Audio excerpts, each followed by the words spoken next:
even further beyond!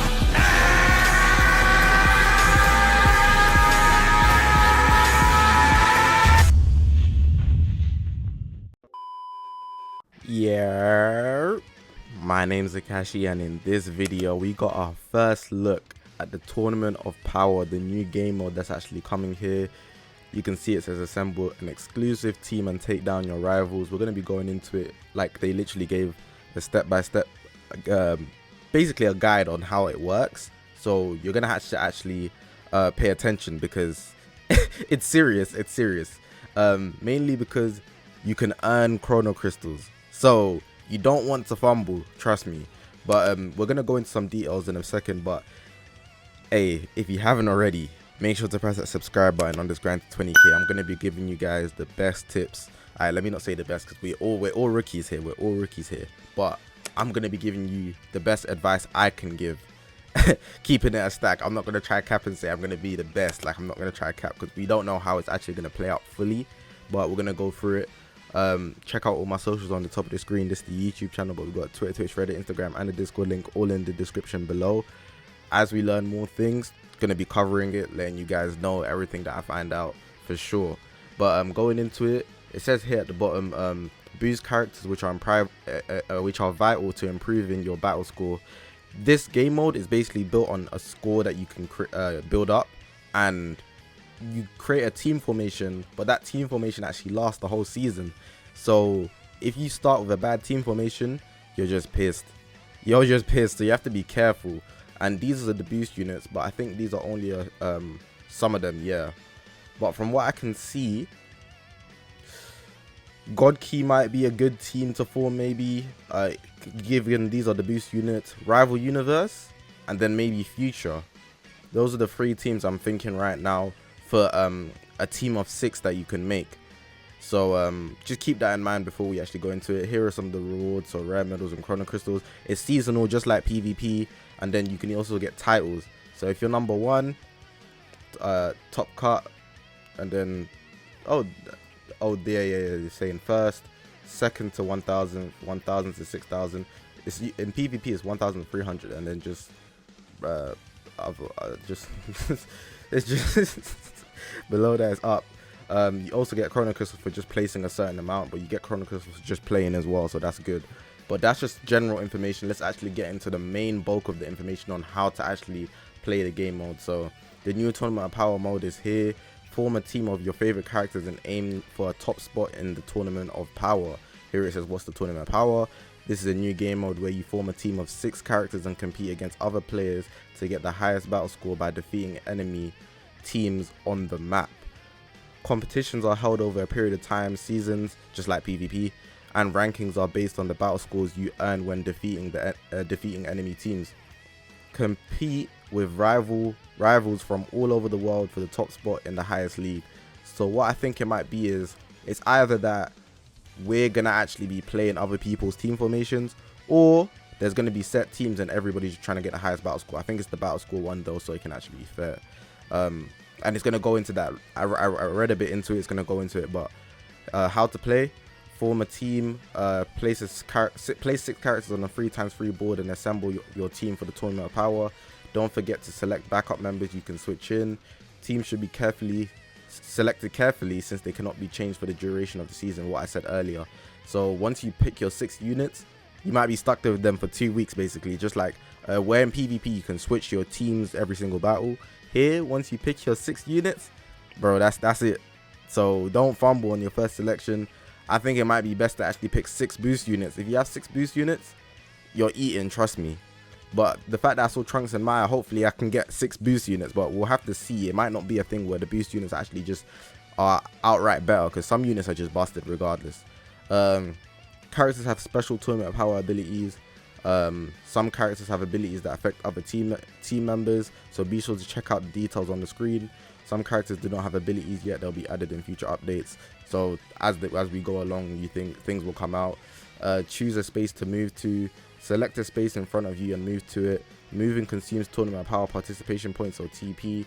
That's what they're calling it. It's the new like energy system for the game mode.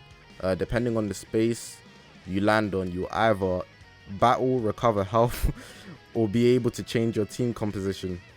The health you lose during battle will carry over to the next fight, just like Ultra Space Time Rush. If you kind of like how, if you use a character, you can't use them again. But in this case, it's your health because you shouldn't be dying. Carefully consider how your team is doing before moving ahead in pursuit of the boss, and you cannot return to previous spaces. About the participation points, or TP. TPs are used to advance through the spaces on the map. They'll recover automatically over time, so you can't just grind out the whole thing straight away. You can only store so many TP at a time, so make sure to use them regularly. So you actually have to be active, like kind of like how you set adventures, but you need to be ready. So like, say if it refreshes in like 6 hours and that's 3 AM, you better wake up at 3. Nah, I'm playing, but it'd be most efficient to wake up at 3 AM and actually use the TP, so that then when you go back to sleep at maybe like 3:30, when you wake up at like, I don't know, 9 or 11, 10, 11, you actually have TP at the optimal point, so you can just be most efficient. There's auto mode as well. If you can't decide, I can't imagine this will be useful, but I don't know. Sometimes auto will be clutch. Sometimes. Battle spaces. These are spaces you would do battle with enemy teams. These are the spaces where you would do battle with enemy teams. Claiming victory on these spaces will increase your battle score, so seek out as many as you can. Once the battle begins, the fight will be carried out automatically. Check out the enemy's composition and difficulty level beforehand and plan accordingly. But be careful, if you lose, you'll be sent back to spaces. That's crazy. No L's. Although you recover a small amount of health after battle, we read that earlier, the fierce boss awaits with the depths of the map. Keep an eye on your team status and choose your spaces carefully, strategically. Swap in, backup, give members. So it's just like telling you, like, you have to use all your teammates, like the same way in PvP. Don't just rinse out your health, but you don't want people to die. Tap play battle to check your team composition is doing, and you can see there's an example of a battle score here, my team, and it'll show the rival team. The power level might be on a whole different tier. Each battle space has a placement bonus that will boost the power of your characters placed within specific spots. So this is an example of the rival team. I can't even say it's pretty crappy, but they're all at 3,000. It probably is. these are all up. The Shallot's at 5,000, Kefler's at 5,000. So yeah, upgrade special move, that's the next space. So you check the placement bonus before diving into battle. Recovery spaces, recover a set amount of health, that's kind of self-explanatory. Reform team spaces, these spaces let you swap out swap the members on your team with other characters in your possession. They'll also revive defeated members and balance out the health of your okay, this might be clutch. I don't imagine we'll come across a lot of these, so maybe like they'll put these early games and you won't need to use it, but if in like the late game when you're low health and you grab one of these, that's gonna be helpful, man. Battle rules, battle uses your automatic system with 4 turns total. Character with fastest key recovery, attack first. Ooh, okay, that's big. So you should be watching key recovery, but at the same time you want to know, because that could actually make a difference. Because if you hit someone in one hit and they die, that could actually make a difference. Defeat all enemy characters or deal the most damage to win. And for your team only, Rise and Rush will activate at the end of the 4th turn. Okay, so that's like that ultimate move in Dokkan. I forgot what it's called. The Rainbow Rush thing. Dokkan ass, man. Make the most of the tournament power abilities. Aim for top rankings. Yeah, obvious things. Score points depending on many factors. So win streaks, you don't want to be losing. Obviously, battle difficulty, you want to aim for the highest battle difficulty. But if it's too much, don't go for it because you'll take a loss. Map progression, so probably how you're moving, and then the current league. And there's different leagues, so if I'm in the highest league, I won't be facing you down there or something like that, or like I'm not competing against certain people. So this kind of like, I think Fighters has something like this depending on how good you are. Naruto Storm 4 definitely has it, depending on how good you are, your rank higher or lower, just depending on that. You get promoted and demoted and stuff like that, which is pretty neat. And then when the final scores for the season are calculated, you'll be promoted or maybe demoted. Although enemies on the battle spaces are stronger in higher leagues, you also earn higher battle score. That makes so much sense. Aim for the top rank. So yeah, it seems like we're going to be playing we're playing against each other, but not against each other. So it's PvE against computers, but we're aiming for the most points, and the points that we score are against each other. That's what makes it 14-star shallots. That's kind of, hold on, you guys see that 14-star shallots? That's kind of sus, but overall it looks pretty neat. Just the fact that we can get chrono crystals from it.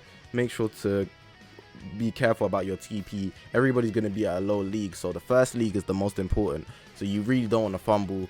I don't even know what to tell you, because the fact that you can't change your team composition and the fact that everybody won't have the same characters, how you start, it literally factors into everything. So what I'd say, pardon me, the advice I'll give you guys is maybe watch one of your favorite YouTubers or something like that to see what they do, and then possibly learn from their mistakes or the good moves that they make, because we actually do not know how this will actually play out perfectly, like the best strategies or anything like that. It's going to be a lot of trial and error in the community. This event, when does it begin? So it begins on the 30th. That's today. That's crazy. So yeah, I suggest that you watch your favorite YouTubers, but there's maintenance right now, so at the time I'm recording this, so you won't actually know. So just be careful.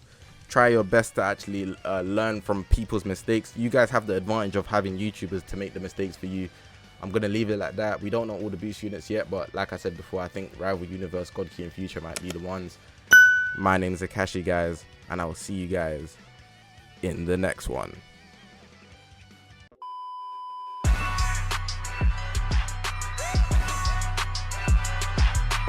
Please, lend me your energy!